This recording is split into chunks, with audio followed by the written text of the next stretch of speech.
Il y a très longtemps, avant que la terre ne soit peuplée, Allah créa Adam. Allah le façonna à partir de l'argile, et lui donna une forme parfaite. Son corps resta sans vie pendant un temps. Iblis passait autour de lui, l'observait, le frappait parfois, et se demandait quel genre de créature il allait être. Une jalousie silencieuse commençait à naître en lui. Puis Allah insuffla l'âme dans Adam. Ainsi naquit le premier être humain, créé avec un grand honneur et une mission très importante, adorer Allah seul. Allah enseigna à Adam les noms de toutes les choses.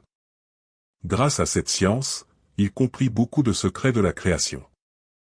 Allah ordonna ensuite aux anges de se prosterner devant Adam par respect et adoration envers Allah. Tous obéirent, sauf Iblis, qui était orgueilleux et refusa. Par son arrogance, il devint l'ennemi d'Adam et de toute l'humanité.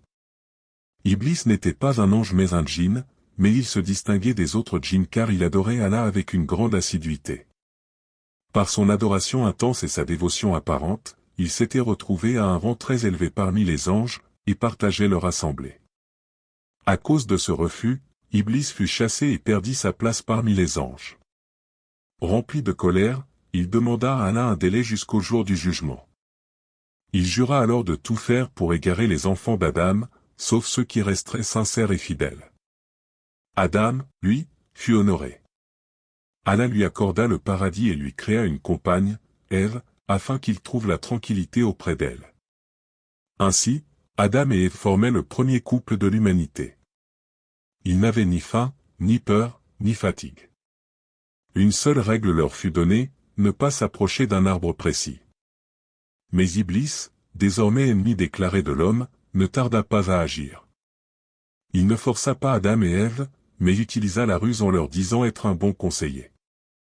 Il leur murmura que cet arbre leur apporterait l'éternité, et qu'ils deviendraient des anges. Peu à peu, le doute s'installa, et Adam et Ève finirent par manger de l'arbre. Aussitôt, ils virent leur nudité et comprirent leur erreur. Pleins de regrets, ils cachèrent leur nudité par des feuilles du paradis et demandèrent pardon à Allah avec sincérité. Allah leur fit miséricorde et accepta leur repentir, mais il fit descendre Adam et Ève sur terre. De ce couple, Allah fera naître beaucoup d'hommes et de femmes. Les enfants d'Adam se multiplièrent, génération après génération, et s'installèrent sur terre. Adam devint le premier prophète, chargé d'enseigner à ses enfants, qu'Allah est le seul créateur, qu'il doit être adoré seul, qu'il faut obéir à ses ordres, qu'il faut résister aux tentations, et qu'il faut demander pardon lorsqu'on se trompe. Ainsi, au début, les enfants d'Adam vivaient sur le monothéisme, adorant Allah sans rien lui associer. Le shirk n'existait pas encore. Les cœurs étaient attachés à Allah. Quant à Iblis, il continua sa promesse, tenter, séduire, embellir le mal. Mais Allah promit aussi que ceux qui l'adoraient sincèrement ne seraient jamais abandonnés. Ainsi commença l'histoire de l'humanité, une histoire basée sur le monothéisme pur.